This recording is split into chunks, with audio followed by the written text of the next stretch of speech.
ಸ್ನೇಹಿತರೆ ನಮಸ್ಕಾರ. ನಾನು ನಿಮ್ಮ ಆರಾಮದನ್. ಎಲ್ಲರೂ ಹೇಗಿದ್ದೀರಾ ಫ್ರೆಂಡ್ಸ್? ಎಲ್ಲರೂ ಚೆನ್ನಾಗಿದ್ದೀರಾ ಅನ್ಕೊಳ್ತೇನೆ. ಮತ್ತೆ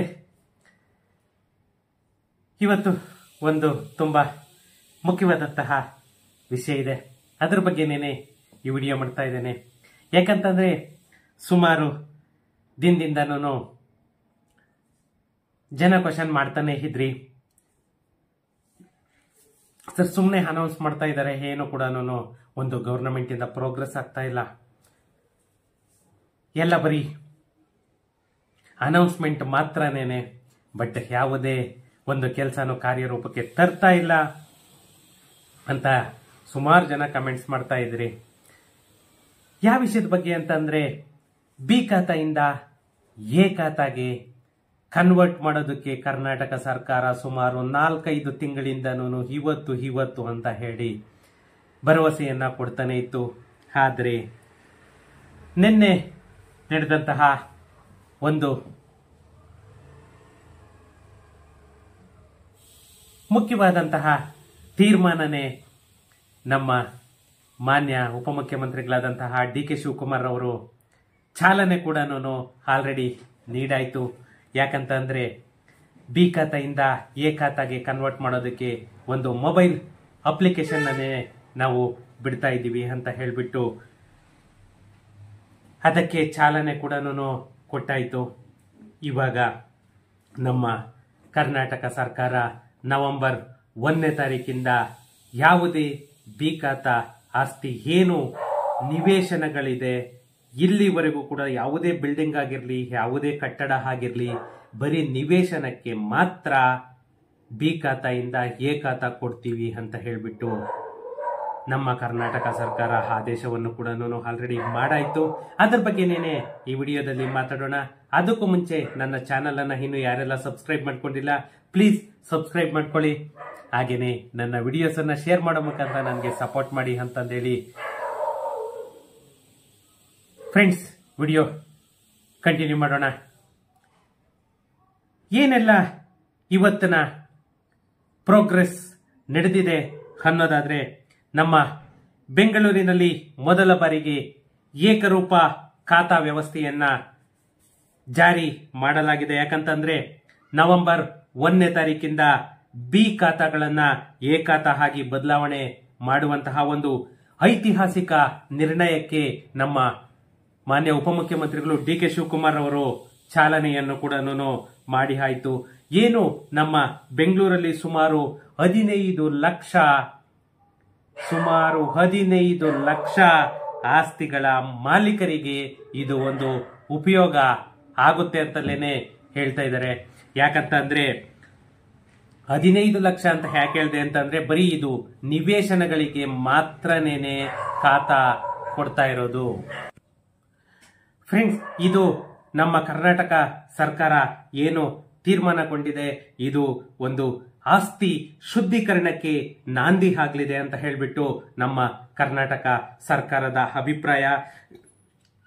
ಏನು ಜಿಬಿಎ ವ್ಯಾಪ್ತಿಯಲ್ಲಿ ಬರುವಂತಹ ಬಿ ಖಾತಾ ನಿವೇಶನ ಮಾಲೀಕರಿಗೆ ಬಿ ಖಾತಾದಿಂದ ಎ ಖಾತಾಗೆ ಪರಿವರ್ತನೆ ಮತ್ತೆ ಹೊಸ ನಿವೇಶನಗಳಿಗೂ ಕೂಡ ಎ ಖಾತಾ ನೀಡುವುದಾಗಿ ಜಾರಿಗೊಳಿಸಿರುವಂತಹ ಆನ್ಲೈನ್ ವ್ಯವಸ್ಥೆಗೆ ನಮ್ಮ ಬೆಂಗಳೂರು ನಗರಾಭಿವೃದ್ಧಿ ಸಚಿವರಾದಂತಹ ಡಿ ಕೆ ಶಿವಕುಮಾರ್ ಅವರು ಬುಧವಾರ ಚಾಲನೆಯನ್ನು ಕೂಡ ಕೊಟ್ಟಾಯಿತು.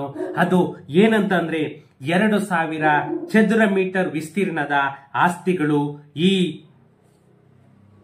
ಬಿ ಖಾತಾದಿಂದ ಎ ಖಾತಾಗೆ ಮಾಡುವಂತಹ ವ್ಯಾಪ್ತಿಗೆ ಬರುವಂತದ್ದು.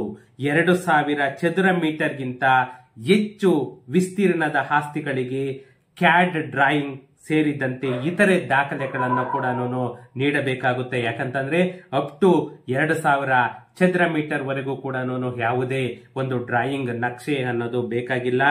ಅದಕ್ಕಿಂತ ಮೇಲ್ಪಟ್ಟಂತಹ ಸೈಟ್ಗಳಿಗೆ, ಜಾಗಗಳಿಗೆ ಕ್ಯಾಡ್ ನಕ್ಷೆ, architecture plan must and should ಬೇಕಾಗುತ್ತೆ.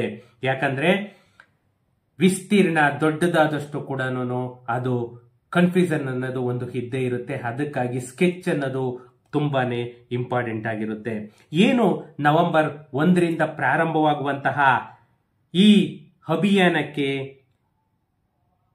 100 ದಿನಗಳ ಅಭಿಯಾನ ಕೂಡ ಮಾಡೋದಕ್ಕೆ ಎಲ್ಲ ವ್ಯವಸ್ಥೆಯನ್ನು ಕೂಡ ಮಾಡ್ಕೊಳ್ತಾ ಇದ್ದಾರೆ. ಇದಕ್ಕೆ ಏನಂತಂದ್ರೆ ಪೂರಕವಾಗಿ 500 ರೂಪಾಯಿಗಳ ಅರ್ಜಿ ಶುಲ್ಕ ಇಲ್ಲಿ ಇರೋದು ಪಾಯಿಂಟು, ಇಲ್ಲಿರೋದು.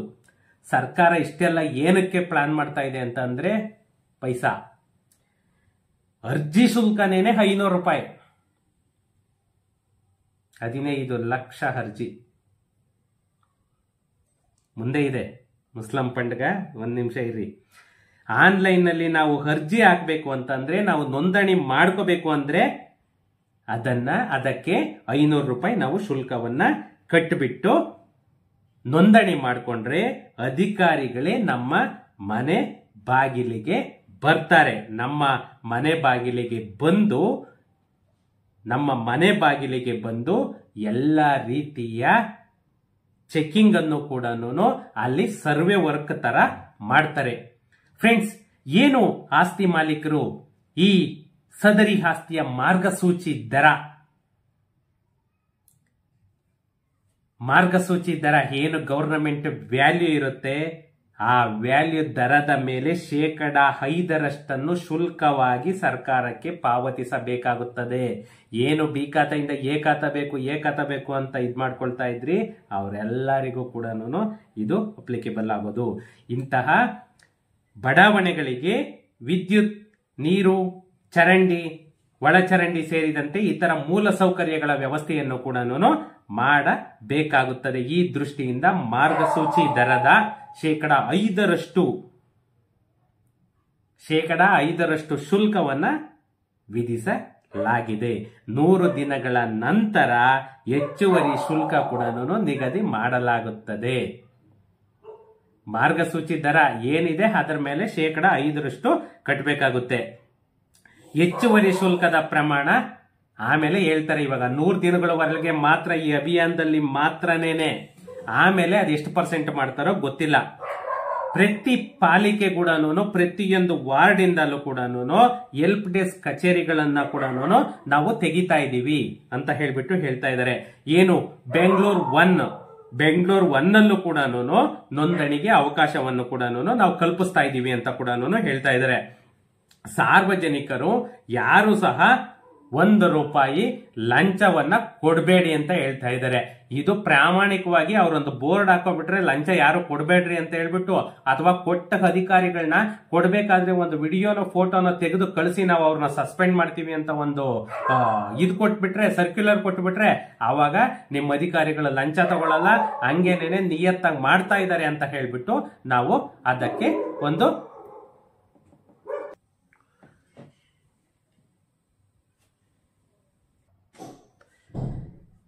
ಸ್ನೇಹಿತರೆ, ಈ ನಮ್ಮ ಕರ್ನಾಟಕ ಸರ್ಕಾರ ಏನು ಈ ಬಿ ಖಾತಾದಿಂದ ಎ ಖಾತೆಗೆ ಕನ್ವರ್ಟ್ ಮಾಡಲಿಕ್ಕೆ ಆಪ್ಷನ್ ಅನ್ನ ಕೊಟ್ಟಿದೆ.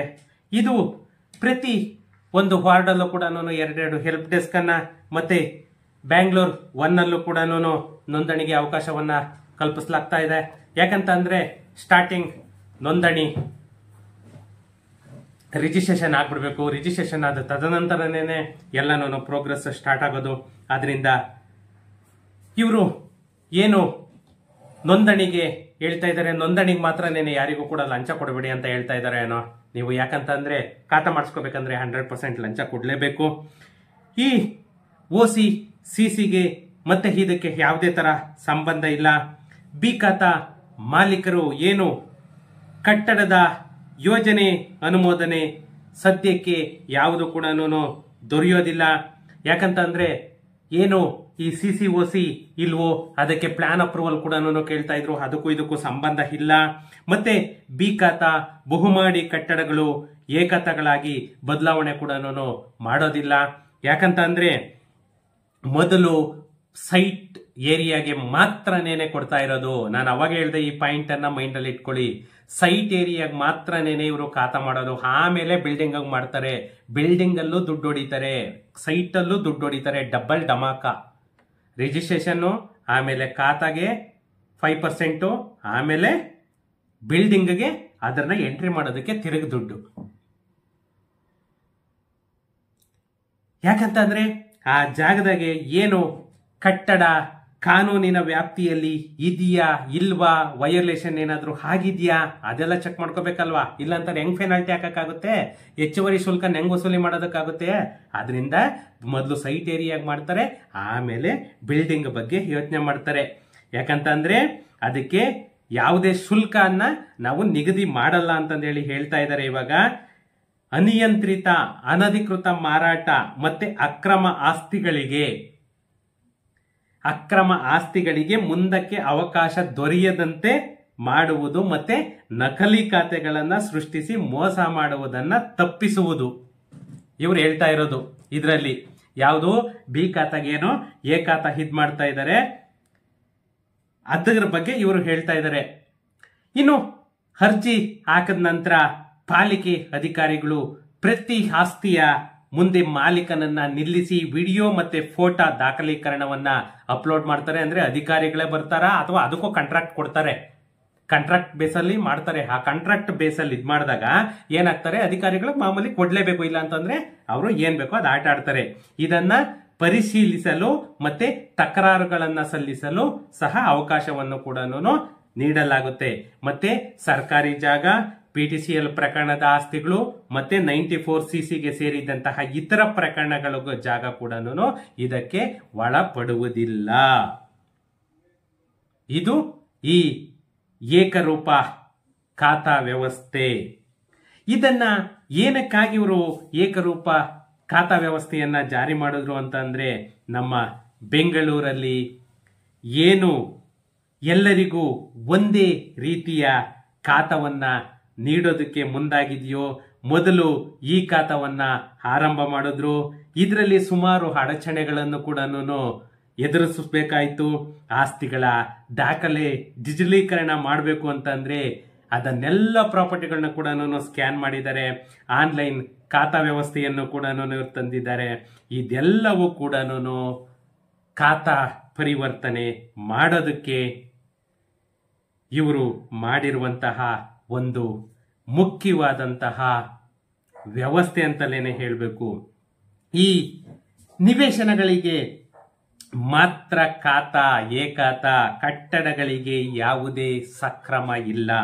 ಏನು ಈ KTCP ಕಾಯ್ದೆ 61ರ ಅಡಿಯಲ್ಲಿ ಅನುಮೋದನೆಗೊಂಡಂತಹ ಕಂದಾಯ ಜಮೀನಿನಲ್ಲಿ ಇರುವ ನಿವೇಶನಗಳು ಅಂತಂದ್ರೆ, ಈ ಭೂಮಿಯಲ್ಲಿ ಒಂದಷ್ಟು ಜನ ಏನು ಭೂ ಪರಿವರ್ತನೆ ಮಾಡಿಕೊಳ್ಳದೆ ಕಟ್ಟಡಗಳನ್ನ ಕಟ್ಟಿಕೊಂಡಿರ್ತಾರೆ, ಮತ್ತೆ ಆ ಆಸ್ತಿಗಳಿಗೆ ಬಿ ಖಾತಾವನ್ನ ನೀಡಲಾಗಿತ್ತು. ಇಂತಹವರಿಗೆ ಬ್ಯಾಂಕ್ ಸಾಲ ಕೂಡ ಸಿಗ್ತಾ ಇರಲಿಲ್ಲ. ಮತ್ತೆ ಕಾನೂನಿನ ಪ್ರಕಾರ ಆ ಕಟ್ಟಡ ನಕ್ಷೆ ಅನುಮತಿ ಕೂಡ ಸಿಗ್ತಾ ಇರಲಿಲ್ಲ. ಅವರು ಒಂದು ನಿಜವಾಗೂ ಅದು ಪರದಾಡಬೇಕಾಗಿತ್ತು, ಆ ಪರಿಸ್ಥಿತಿ ಆಗ್ತಾ ಇತ್ತು. ಆದ್ರಿಂದ ಸರ್ಕಾರ ಈ ಜನಗಳ ಕಷ್ಟವನ್ನ ತೀರ್ಸೋದಕ್ಕೋಸ್ಕರನೇನೆ ಈ ಬಿ ಖಾತೆಯಿಂದ ಎ ಖಾತೆಗೆ ಕನ್ವರ್ಟ್ ಮಾಡೋದಕ್ಕೆ ಎಲ್ಲ ರೀತಿಯ GPA ಹಿಂದ ವ್ಯವಸ್ಥೆಯನ್ನು ಕೂಡ ಮಾಡ್ತಾ ಇದ್ದಾರೆ. ಇದಕ್ಕೆ ಏನೇನು ಮಾಡಬೇಕು, ಯಾಕಂತಂದ್ರೆ ನಾವು ಎಲ್ಲಿ ಯಾವ ವೆಬ್ಸೈಟ್ಗೆ ಹೋಗ್ಬೇಕು ಇದೆಲ್ಲವನ್ನು ಕೂಡ, ಯಾಕಂತಂದ್ರೆ ಇನ್ನು ನವೆಂಬರ್ 1ನೇ ತಾರೀಕಿಂದ ಇದೆಲ್ಲನೂ ಬರ್ತಾ ಇರೋದು.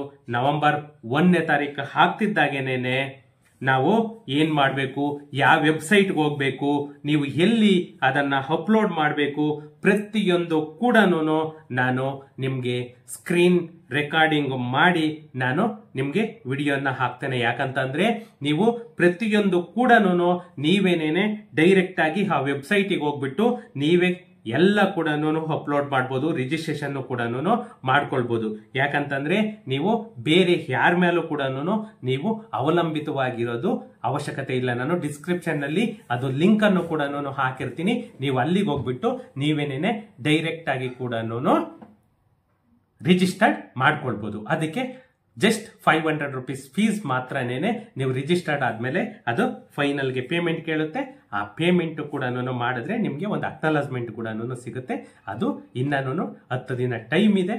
ನವೆಂಬರ್ 1ನೇ ತಾರೀಕಿಂದ ಅದು ಚಾಲನೆ ಆಗ್ತಾ ಇರೋದು. ಫ್ರೆಂಡ್ಸ್, ಏನಾದರೂ ಡೌಟ್ ಇತ್ತು ಅಂತಂದ್ರೆ ನನಗೆ ಕಮೆಂಟ್ ಮಾಡಿ, ಇಲ್ಲ ವಾಟ್ಸ್ಆಪ್ ಮಾಡಿ. ಸಿಗೋಣ ನೆಕ್ಸ್ಟ್ ವಿಡಿಯೋದಲ್ಲಿ. Thank you.